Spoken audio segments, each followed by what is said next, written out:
Bon, c'est ambiance t-shirt, cheveux qui ont chaud et grand plaisir. Ouais, exactement. C'est le kiff. Dis donc, Benjamin, on en est au 63e, quatrième jour de course. Omia Water Family est toujours dans le coup. Et compte tenu du schéma météo qui se propose à vous tous, de Yannick Bestaven au 10e du classement, c'est-à-dire Jean Calot Pédoté, eh bien, on va assister à un nouveau probable regroupement de la flotte et avec encore 1000 coups à jouer. C'est extraordinaire, ce Vendée Globe pour vous tous. Ouais, c'est clair que c'est assez incroyable qu'on soit encore tous au contact là comme ça.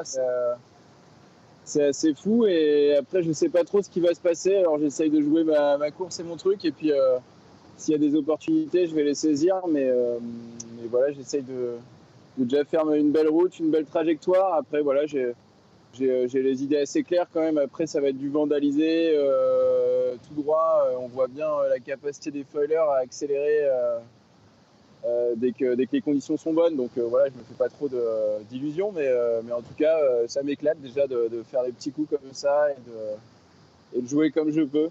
Ce qui vous attend là dans les 24 heures, c'est ce front froid permanent là qui fait une barrière de haute pression. Est-ce qu'on l'aborde tactiquement différemment selon qu'on a des foils ou des dérives droites, ou est-ce que de toute façon c'est un obstacle à franchir? Non, je pense que pour le coup, c'est un obstacle à franchir. Je pense que les bateaux à foil vont avoir la même chose à traverser. Donc voilà, je pense qu'on va tous arriver là-dedans en se disant bah, il faut faire du nord pour sortir et puis voilà, et chacun prendra ses opportunités comme il le peut, foil ou pas foil. Je pense que la différence avec les bateaux à foil, elle sera plutôt après, quoi. Bon, effectivement, tu fais le distinguo sur la vitesse des foilers, mais Omiya Water Family et toi n'avez pas été rapide que dans le petit temps. Vous avez aussi été capable de tenir des vitesses, des moyennes hautes, dans des conditions un peu plus soutenues, notamment sur toute cette séquence du Grand Sud avec un petit peu de vent arrière. Ouais, c'est clair. Bah, dans le Grand Sud, ce qui nous permettait de rester avec les foilers, c'était la mer surtout. Il y avait souvent beaucoup de mer et donc du coup, eux ne pouvaient pas accélérer. Et donc voilà, ça nous permettait, en attaquant un peu, de rester dans le coup avec ces bateaux-là. Et là où j'ai remarqué, là où ils accélèrent vraiment bien, c'est quand la mer s'aplatit un peu et que les conditions sont un peu serrées au vent. Et ben là, tout de suite, on les voit bien accélérer. Voilà. Après, on ne sait jamais, hein, on sait pas de quoi demain est fait, mais voilà, en théorie, normalement, après, quand on sera dans les alizés, il devrait aller plus vite. Si on a bien compris, Benjamin, honnêtement, en général, vous partez au départ du Vendée Globe, vous dites que la priorité c'est de terminer le Vendée Globe. Vous rentrez dans les mers du Sud, vous dites que la priorité, eh ben, c'est de se mettre en mode sauvegarde et de passer les trois caps. C'est fait, le Cap Horn il est derrière toi depuis un moment. Et la régate revient à partir du moment où vous passez le long des côtes du Brésil. Vous êtes en pleine régate. T'as quelles ambitions aujourd'hui? Bah, mes ambitions, c'est toujours les mêmes, les mêmes qu'au début, c'est déjà de finir la course. Euh, mais voilà, et de continuer à faire une belle trajectoire, à me donner à fond.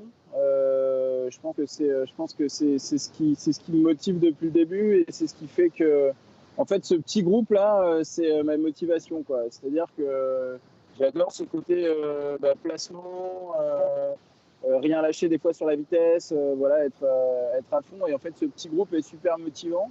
Donc voilà, si j'arrive à continuer à les accrocher comme ça va me motiver à fond et peut-être que du coup j'arriverai à continuer à faire de belles choses. Donc voilà, mon objectif c'est d'essayer de rester accroché à ce petit groupe en tout cas et de me donner à fond, quoi. Le bateau et le skipper vont bien. Vous êtes à combien de votre potentiel global? Oui, le bateau et le skipper vont bien. Moi j'ai eu un bon coup de mou quand même après le passage de la dépression, etc. J'étais bien fatigué. Mais là, voilà, ça fait depuis qu'on a des conditions un peu royales depuis hier, là, ça permet de quand même bien se reposer, de bien profiter, de faire sécher les affaires, de se laver correctement. Donc c'est clair que là, on profite plus et c'est bon pour le moral et donc bon pour la performance. Donc le skipper va mieux, va bien, le bateau va bien aussi. Voilà, à part qu'on a forcément, j'utilise pas mon J2 au-dessus de 15 nœuds pour essayer de le préserver un maximum. Donc voilà, j'ai un petit trou dans certaines conditions de vent, mais le bateau est à quasiment 100% aussi. On imagine, dernier mot, que tu espères qu'on ne sera pas tous confinés parce que ça sera bientôt, d'ici 3 semaines, le retour en Vendée, ton pays. Ouais, bah, clairement, c'est clair. J'espère que tout le monde sera délivré à ce moment-là, mais écoute, on verra bien. De toute façon, j'y peux pas grand-chose, donc voilà. On verra, mais c'est clair que ce serait quand même sympa que pour tout le monde d'ailleurs et que pour les skippers, tout le monde puisse être sur les quais et que la fête soit belle.